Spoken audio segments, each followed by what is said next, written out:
warahmatullahi wabarakatuh. Hai anak-anakku semua, apa kabarnya pagi hari ini? Tentu sehat-sehat ya kalian di rumah bersama orang tuamu. Nah, apakah sudah siap untuk mengikuti pembelajaran hari ini? Sebelum mengikuti pembelajaran, kalian mandi terlebih dahulu, kemudian sarapan terlebih dahulu, sarapan yang sehat, supaya nanti ketika belajar tetap semangat. Nah, anak-anak, sebelum kita belajar, kita berdoa terlebih dahulu. Berdoa menurut kepercayaan masing-masing ya. Berdoa mulai. Berdoa selesai. Sekarang kita ikuti kegiatan pembelajaran hari ini ya. Hari ini kita akan belajar tematik. Tema 1, hidup rukun. Subtema 3, hidup rukun di sekolah, pembelajaran 1. Yuk kita bersama-sama untuk belajar.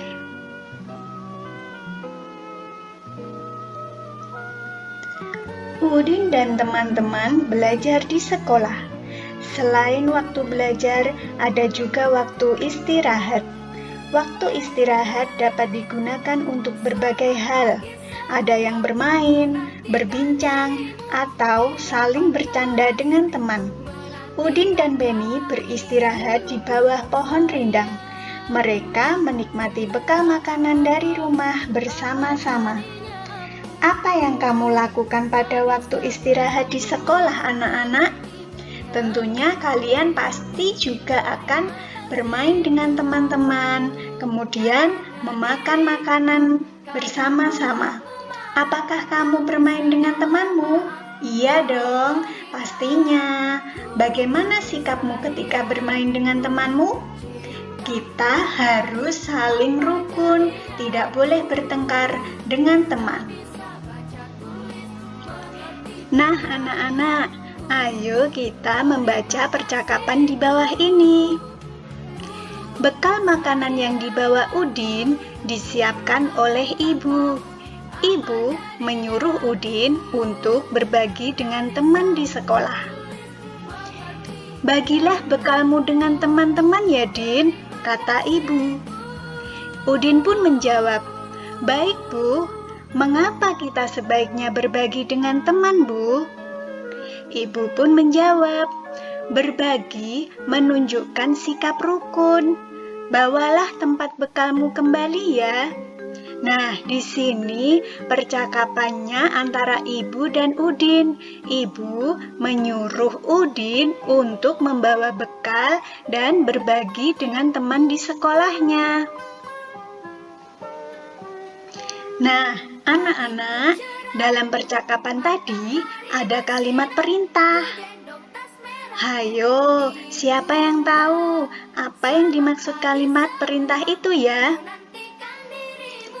Jadi, kalimat perintah adalah kalimat yang digunakan untuk memerintah orang lain melakukan sesuatu untuk kita.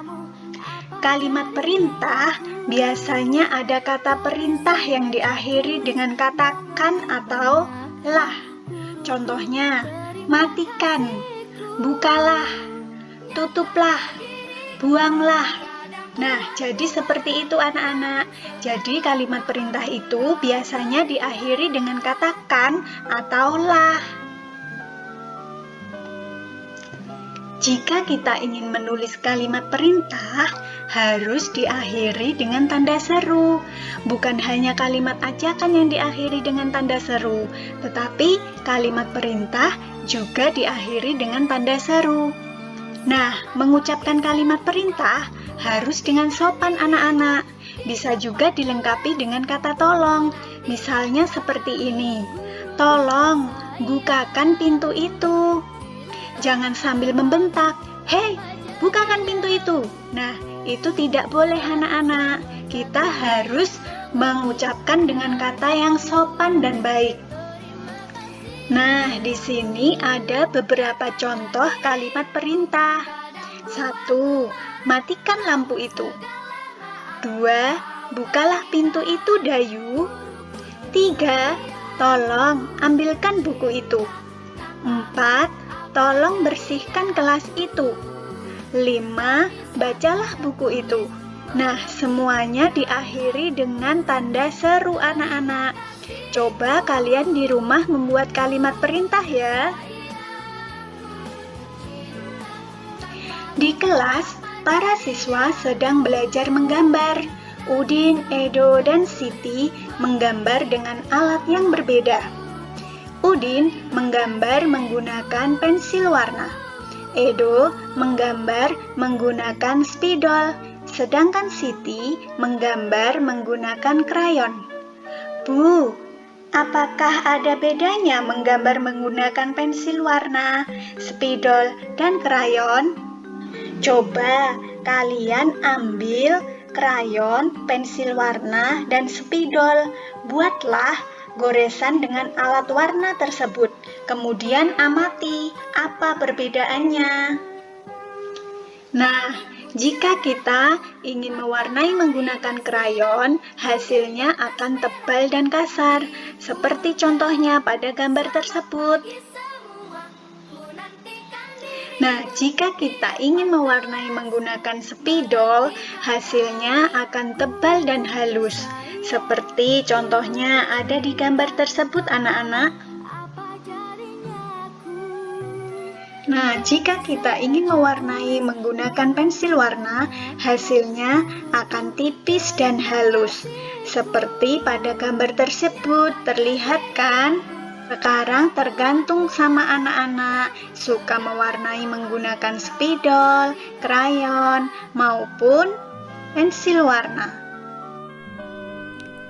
Sekarang kita akan belajar tentang penjumlahan tanpa meminjam. Ayo anak-anak, kita baca dahulu soalnya ya.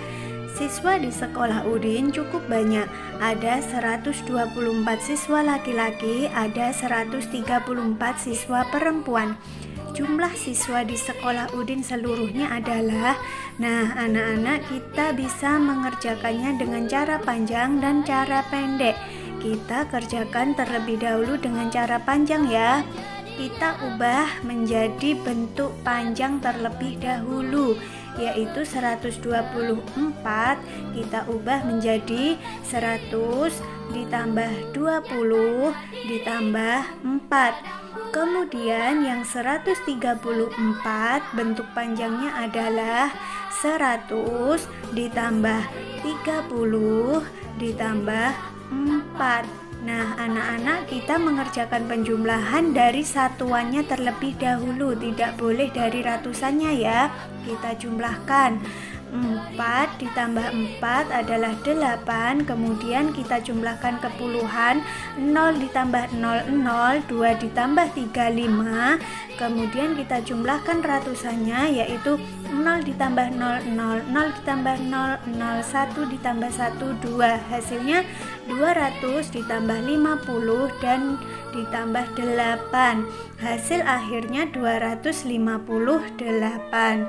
Kita kerjakan dengan cara pendek sama, yaitu mengerjakannya dari satuannya terlebih dahulu, yaitu 4 ditambah 4 sama dengan 8, 2 ditambah 3 sama dengan 5, 1 ditambah 1 sama dengan 2, hasil akhirnya sama, yaitu 258. Ingat ya anak-anak, dikerjakan dari satuannya terlebih dahulu.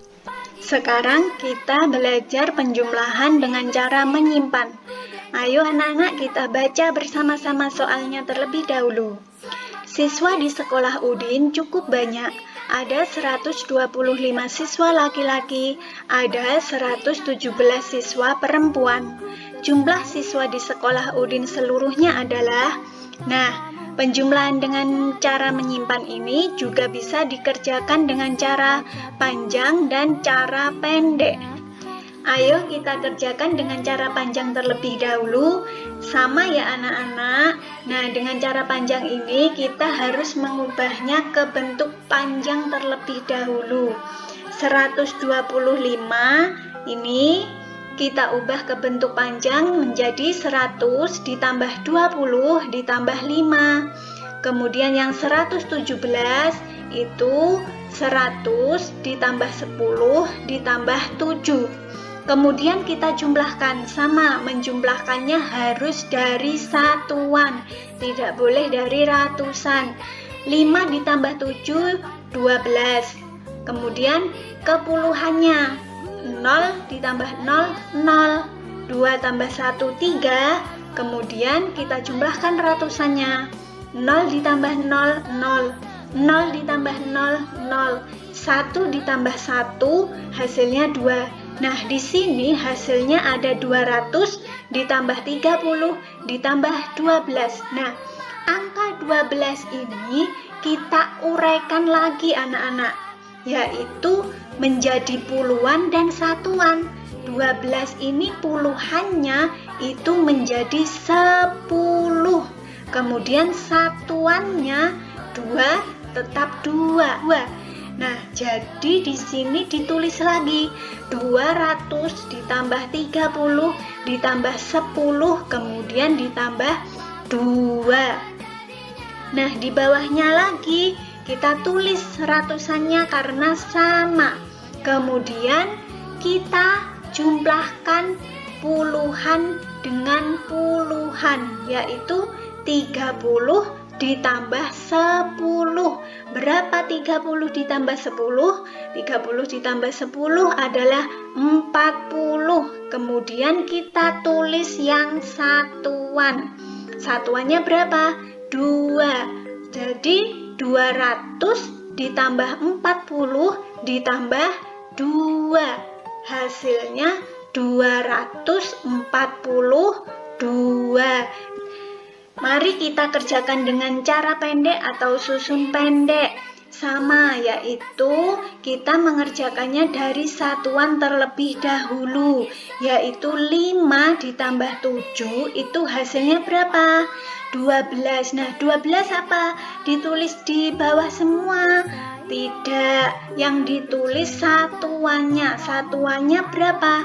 12 itu satuannya angka 2. Kita tulis 2, kemudian menyimpan 1. Satunya ditaruh di atasnya puluhan. Nih, puluhannya berapa ini? 2. Nah, berarti ini harus di atasnya puluhan. Simpanannya tadi 1 ditambah 2 sama dengan 3. 3 ditambah 1 sama dengan 4. Kemudian kita jumlahkan yang ratusan.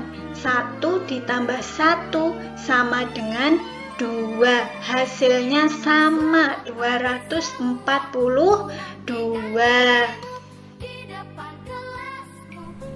Terima kasih anak-anak sudah menyimak videonya. Pembelajaran hari ini sudah selesai. Semoga kalian bisa memahami pembelajaran hari ini. Jika belum paham, nanti bisa diulang lagi videonya.